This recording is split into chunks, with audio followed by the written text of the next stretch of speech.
Hi all, welcome back.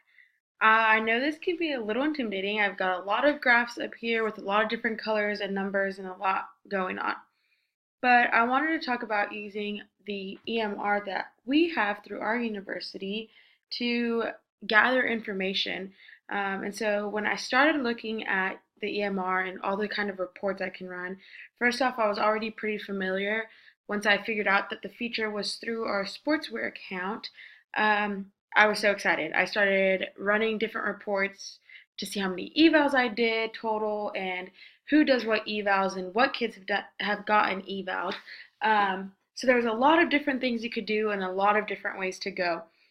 So it's been my new hobby in my downtime to kind of look at different reports I can run, which is kind of nerdy since I'm not really all that great at research, but it kind of gives me a start and a little bit of motivation to be excited about it.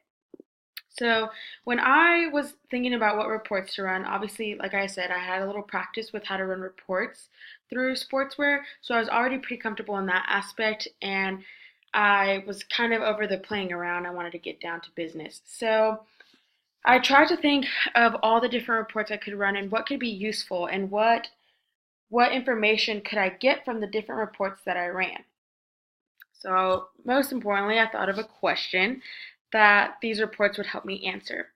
So, I wanted to just overall just see where we're at with injuries this year.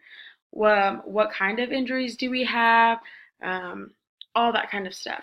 So, my first one, which is going to be in this corner, and I can zoom in a little bit and we'll overlap over these.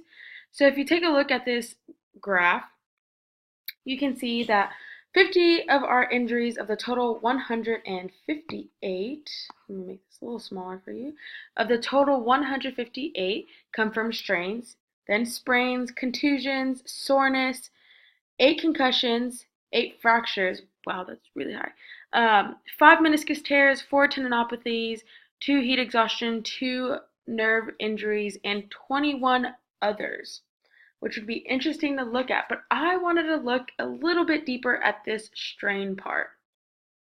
So we're going to ignore the others for now, and maybe that'll be another one that I look at in the future. But for right now, let's take a look at the strains that we have going on over here.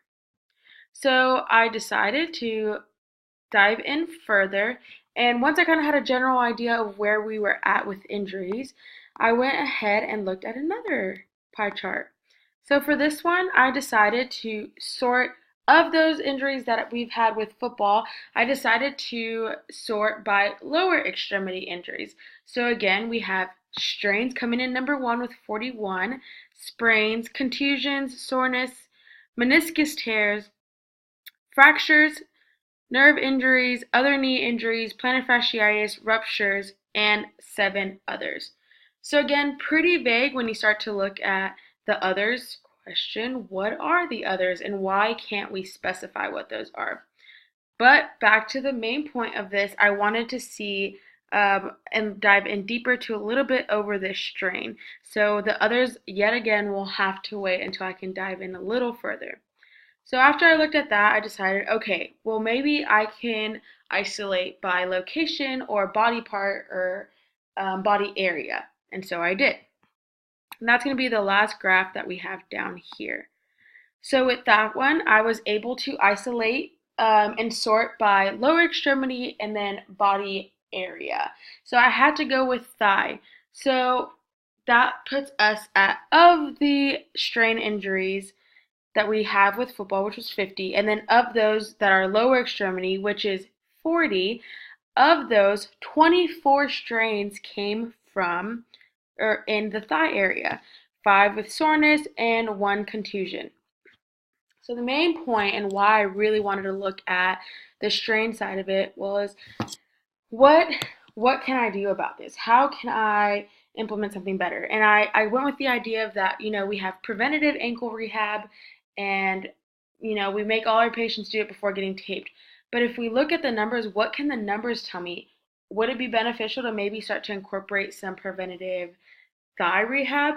So what I did feel like was missing from this is I wish that there was a little more specificity on what what thigh part was strained. because while I would like to assume that it's definitely only talking about hamstrings, quads are also in the thigh area. So that can be a little confusing. So I wish that I could have specified it a little more to tell me whether it was hamstring or quad, because I think that would give me a better number and a better idea of what I want to do.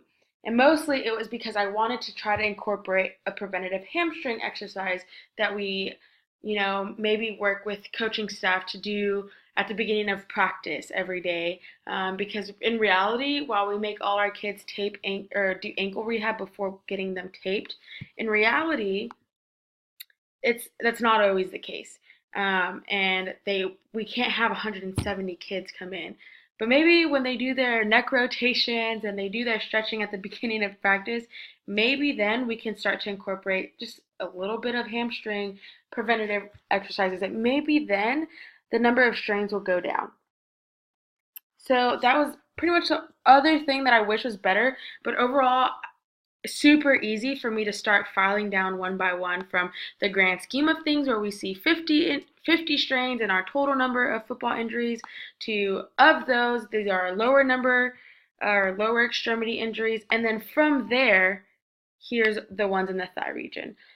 So I love running reports on sportswear. I think it's great. I'm so excited. And I guess next time I'll have to dive in deeper and we'll have to find out what the others are.